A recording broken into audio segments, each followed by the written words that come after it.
안녕하세요, 여러분. 로즈입니다. 이런 주제로는 처음 영상을 만들어 보게 되는데요. 제목에서 보신 것처럼 저의 학창시절의 은따 경험에 대해서 말씀드리려고 해요.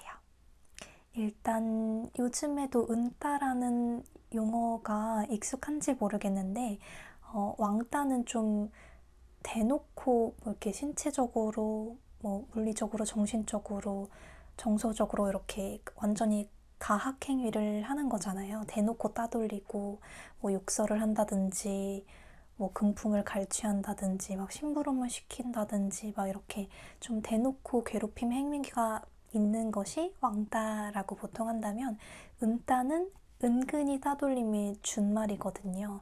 그래서 은근히 따돌림이라고 하면 이게 좀 뭔가 이렇게 소외감이 들고, 뭔가 이렇게 누가 나를 대놓고 괴롭히고 막 뭐라고 하는 사람은 없는데, 그러니까 어울릴 사람이 없는 거죠. 그냥 소외되고 방치되는 그런 거를 이제 보통 은따라고 하는데, 저는 이제 중학교 때로 거슬러 갑니다.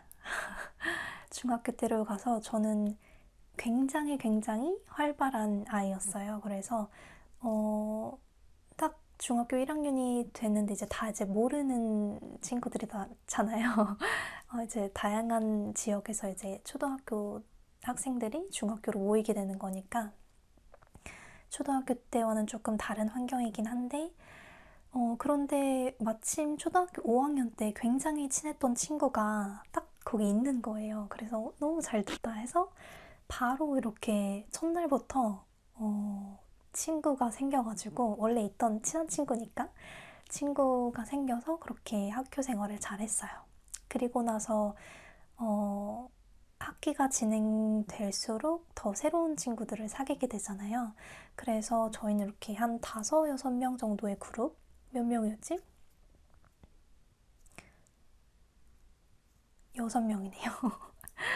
6명이네요. 그래서 저랑 나머지 2명은 조금 되게 활발한 친구들이었고, 조금 시끌시끌 활발한 친구들이었고, 나머지 3친구는 상대적으로 좀 조용한 친구들이었어요.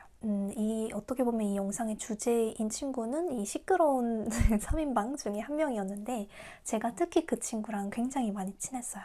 그렇게 1학년을 너무너무 재밌게 시끌시끌하게 보내고 2학년이 되었어요. 2학년이 되었는데 세상에, 그 친구랑 같은 반이 된 거예요. 나머지 친구들은 다 흩어졌어요. 다 흩어지고, 심지어 막 이렇게 층까지 막 달라가지고 좀 상대적으로 제가 조용하다라고 표현한 친구들은 막 위층에 있고, 또 그 시끄러운 3인방 중에서 한 명은 뭐 옆반이기도 했는데, 하여튼 그 친한 친구가 딱 같은 반이 된 거예요. 그래서 너무 잘 됐다. 뭐 새로운 친구만 이렇게 사귀려고 노력하지 않아도 되고, 물론 시간이 지나면서 자연스럽게 또 친구들도 이렇게 알게 되고 했지만, 그래서 저는 학기 초반에는 그 친구랑만 둘이 계속 붙어 다녔어요. 밥도 그 친구랑 먹고. 왜냐하면 이제 친구들이 1학년 때 친했던 친구들이 다른 반으로 흩어지면서 이렇게 시간 맞추고 막 급식실 이렇게 모여서 가고 이런 게 좀 번거로워진 거예요.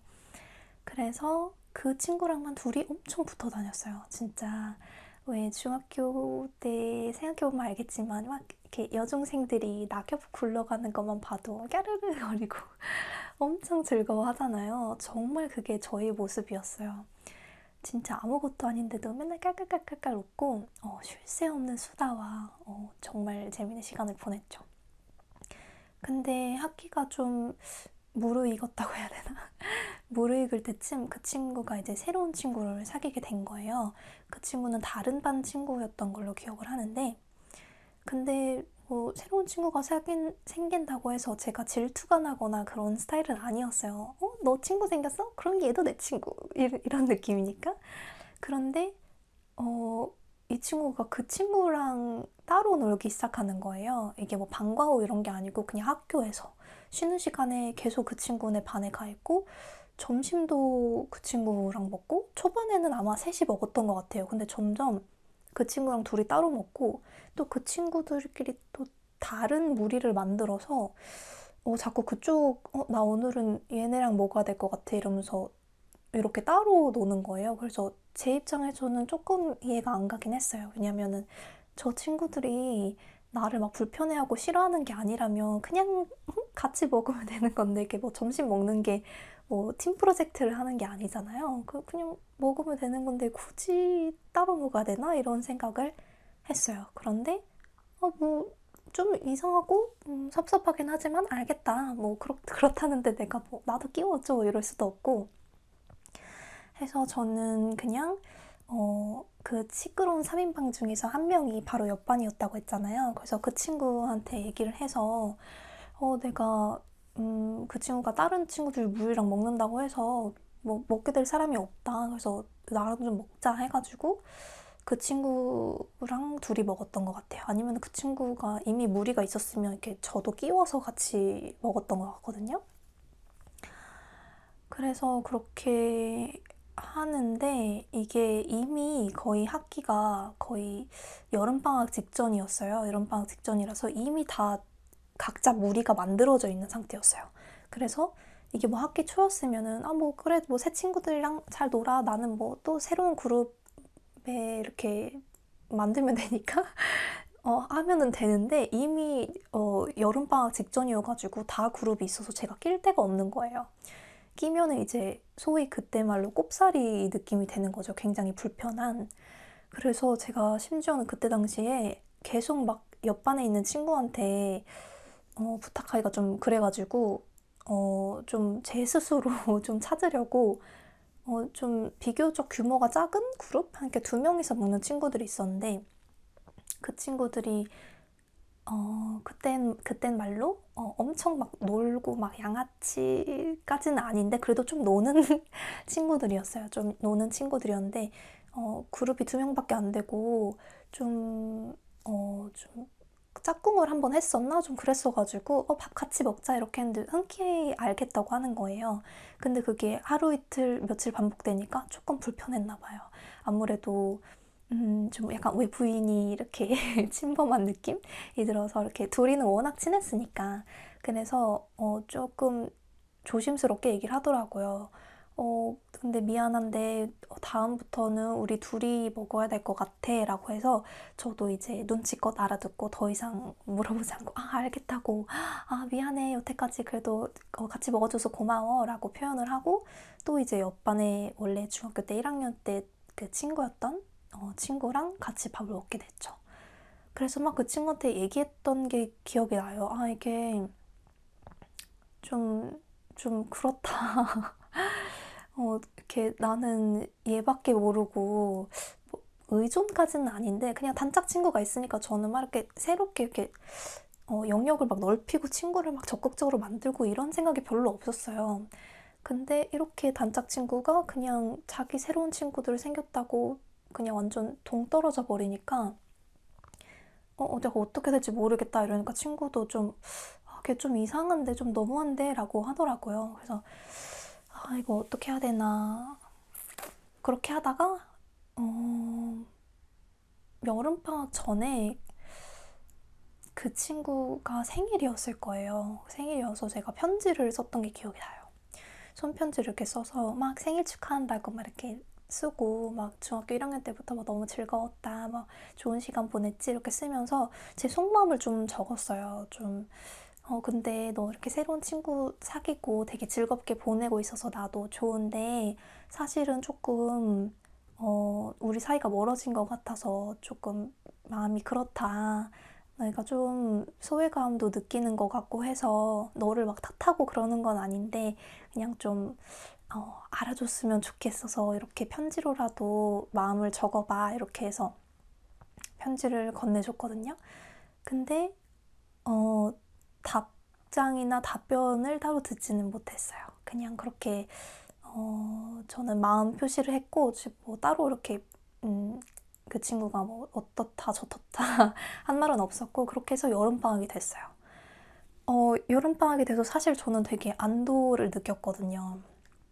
왜냐면 학교가 너무 불편했어요. 좀 이렇게 뭐 쉬는 시간이나 이럴 때도 저는 옆반에 가지 않으면은 친구가 없고 그리고 밥 먹을 때도 옆반 친구 이렇게 수업 늦게 끝나면 이렇게 기다렸다가 가야 되고, 하여튼 이렇게 전체적으로 반에서 그냥 친구가 없다는 느낌 뭔지 아시잖아요. 근데 누가 막 저를 막 괴롭히고 그러지 않아도 조금 외로웠어요. 그리고 나는 이 친구를 이렇게 믿었는데 뭔가 이렇게 버림받았다라는 느낌도 들어가지고, 그 친구는 그 친구 나름대로 그냥 자연스럽게 새로운 친구를 찾아서 그냥 물 흐르듯이 이렇게 지나간 걸 수도 있지만, 제 입장에서는 조금 배려받지 못하고 조금 방치된 느낌이 좀 받기는 받았어요. 그렇게 해서 여름방학이 지나고 개학을 해야 되는데 제가 너무 학교 가기가 싫은 거예요. 학교 가기가 너무 싫었어요. 그 소외감 받고 이런 게 너무 싫었어서. 그리고 그게 가면 갈수록 점점 심해져서 약간 반 애들도, 눈치 빠른 애들은 좀 알고 있었어요. 어떤 일이 있었냐면, 그 친구랑 제가 국어 반장 뭐 이런 거였거든요. 뭐 정확히 따지면 뭐 생활국어 과목이긴 했는데, 하여튼 그 국어 반장 뭐 부반장 뭐 이런 거였어가지고 이렇게 필기를 제대로 했는지 검사를 하려고 그때 선생님께서 책 전체적으로 모든 이렇게 교과서를 걷어라. 그럼 내가 검사해가지고 좀 뭐 점수를 매기겠다. 뭐 이런 게 있었는데, 그 당시에 그 친구는 3분단에 앉아 있었고 저는 4분단에 앉아 있었어요. 그래서 이게 자연스럽게 1분단, 2분단, 3분단 애들은 이 3분단 반장한테 다 주고, 저는 이렇게 4분단 애들 거만 받은 거죠. 근데 이게 묘하게 이렇게 눈치 빠른 애들은 제가 이렇게 소외당하고 있다는 걸 알고 있으니까, 어떤 남자애가 뒤에서 하는 음성이 들렸는데 지금도 기억나거든요. 뭐라고 했냐면, 제 실명은 말하지 않을게요. 로즈라고 할게요. 김로즈라고 할게요.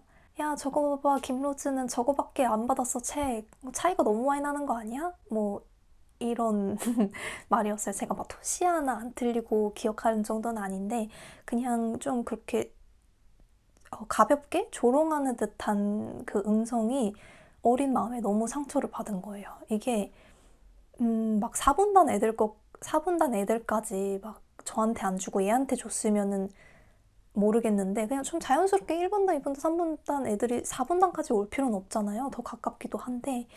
그래서 그냥 자연스럽게 그렇게 몰려서 차이가 난 건데, 그런 식으로 프레임을 만들어버리고 그냥 아무 말도 안 했으면은 전혀 이상한 문제가 아니잖아요. 그쵸? 그런 것도 있고, 하여튼 정말 불편한 학교 생활이 지속이 됐어요. 그래서 2학년 2학기는 저는 정말 힘든 시간을 보냈고, 근데 여러분, 제가 10년이 지나서, 한 10여 년이 지나서 작년이었을까요? 그 친구한테 물어봤어요. 너 이거 혹시 기억나? 이게 뭐 10년 동안 연락을 안 하다가 갑자기 물어본 건 아니고, 사실은 말씀드리자면은 고등학교 2학년 때 같은 반이 됐어요. 고등학교 2학년 때 같은 반이 돼서 정말 잘 놀았습니다. 아무 일도 없었다는 듯이. 근데 왜 그랬냐면은, 저는 막 이렇게 이미 지나간 일이라고 생각했고, 그 친구가 막 저를 용의주도하게 막 이렇게 괴롭히고 이런 게 아니기 때문에, 뭐 얘도 뭐 그냥 별 생각 없었겠지, 그냥 그랬는데, 어쩌다 보니까 그냥 내가 상처받은 일이 생긴 거지, 이런 느낌도 있었고, 또 뭐 과거에 연연해 하면 뭐해, 지금 뭐 재밌게 놀면 되지, 뭐 내가 얘한테 간이나 쓸개 빼줄 것도 아닌데 그러니까 약간 현실에 충실하는 제 이렇게 성향이 있어가지고, 조금 긍정적이고 현실에 충실하는 성격이 있어서 고등학교 2학년 때 정말 재밌게 놀았어요. 고등학교 2학년 때는 또 그냥 둘만 그냥 다녔던 것 같아요. 전체적으로 그 친구가 반장인가? 반장 아니었나? 반장은 다른 친구였구나. 하여튼 되게 이렇게 똘똘하고 리더십 있는 친구여가지고 전체적으로 이렇게 반 애들이랑 잘 어울려 놀고, 저도 워낙 이렇게 활달하고 이렇게 밝은 성격이다 보니까 다 두루두루 친하지만 둘이 이렇게 너무 이렇게 단짝으로 잘 놀았거든요. 그리고 나서 뭐 대학교 가서도 가끔씩 안부 문자 보내고, 어른이 돼서도 네, 뭐 취업하고 이럴 때도 한 1, 2년에 한 번씩 꾸준히 저한테 연락이 왔어요. 저는 막 이렇게 인간관계가 넓은 편이 아니거든요. 저는 제 사람이라다라고 생각하는 사람들한테만 몰빵하는 스타일인데, 그리고 그렇다고 해도 막 이렇게 친한 친구라고 해도 막 연락을 막 꾸준히 하고 이어가고 그런 스타일이 아니에요. 그냥 1년에 한두 번 놀면은 됐고, 연락도 그때 놀 때, 약속 잡을 때. 야, 뭐 언제 시간돼? 이때 돼? 오케이. 이때 몇 날 며칠에 보자. 몇 시에 보자 하고, 그 약속 전 뭐 하루 전날에 뭐 내일 보는 거 알지? 오케이, 내일 봐. 이렇게 하고 그날 하루 종일 재밌게 놀고, 또 다음에 볼 때까지 연락 안 하는, 약간 저는 이런 스타일이거든요. 그러다 보니까 계속 그쪽에서 먼저 이렇게 안부를 묻고, 이렇게 안부 물으면 또 이렇게 재밌게 뭐 악감정 하나도 없이 이렇게 잘 주고받고 그렇게 지내던 사이였어요.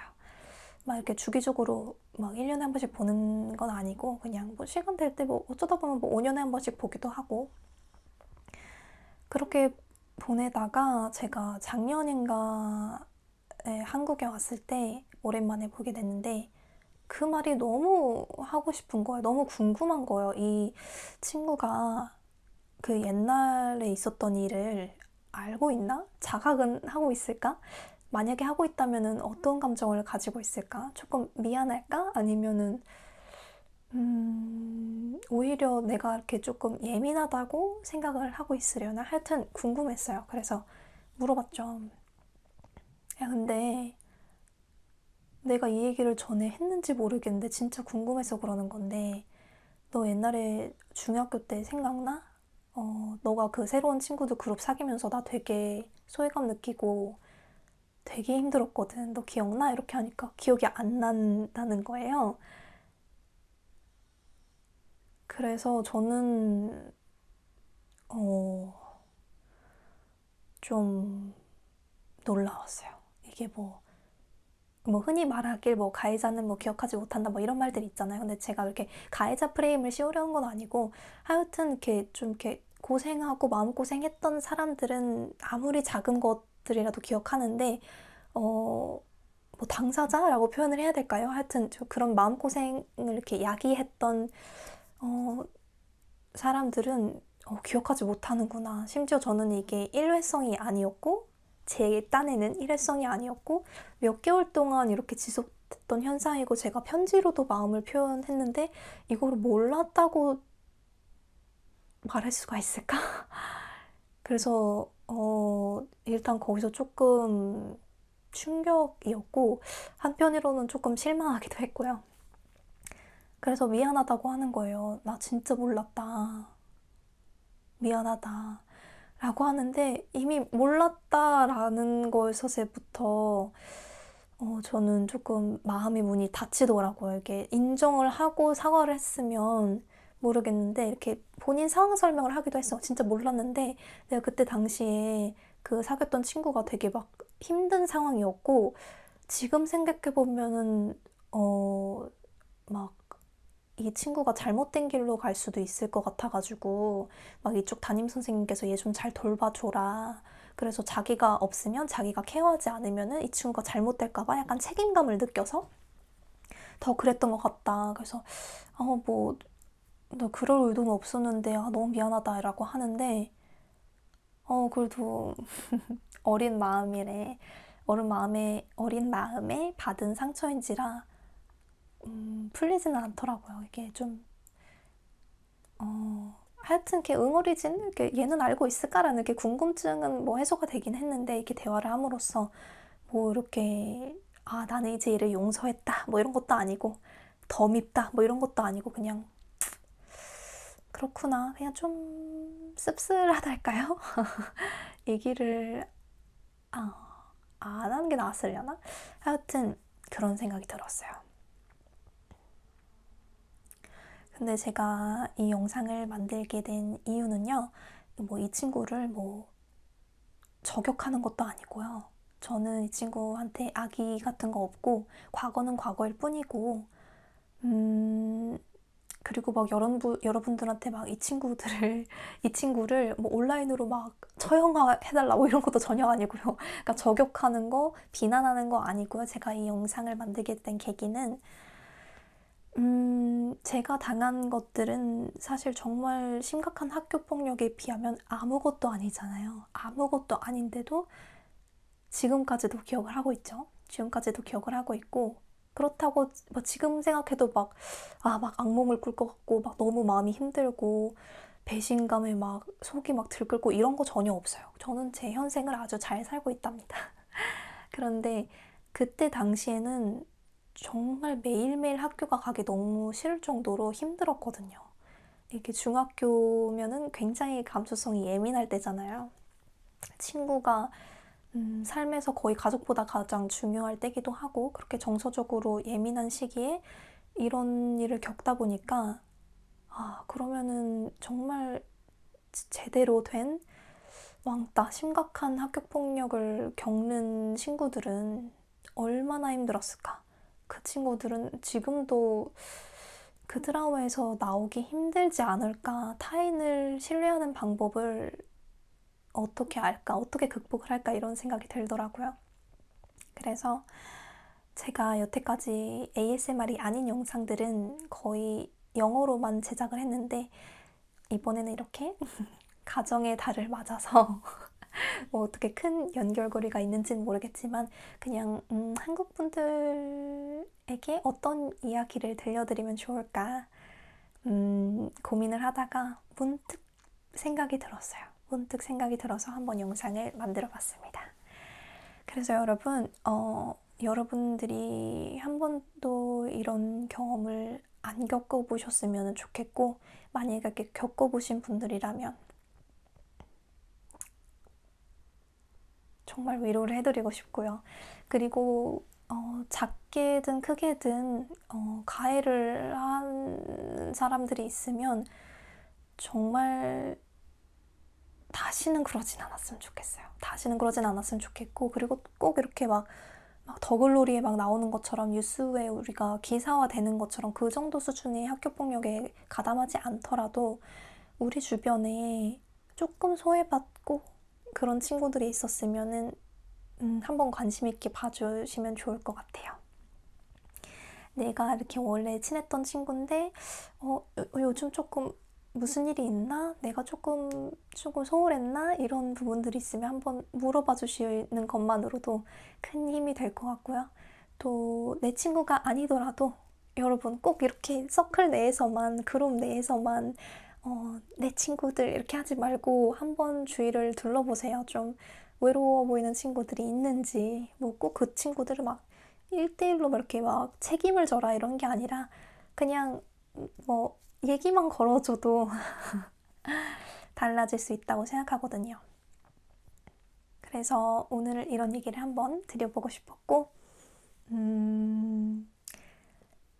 제가 사실 ASMR 외에 이렇게 조금 진솔하게 드리고 싶은 이야기가 많기는 한데, 처음에는 뭐 이렇게 호주 워킹 홀리데이 간 경험담 아니면 뭐 영어 공부 방법, 원서 추천 이런 쪽으로 영상을 만들어 볼까 하다가 네, 왠지 모르게 가정의 달이라서 그런가? 이런 얘기로 말씀을 나눠보고 싶었어요. 혹시 다른 주제로 뭐 궁금한 것이 있거나 제가 이렇게 얘기해줬으면 하는 주제가 있다면 댓글을 꼭 남겨주시고요. 그럼 여러분 다음 영상에서 봐요. 안녕.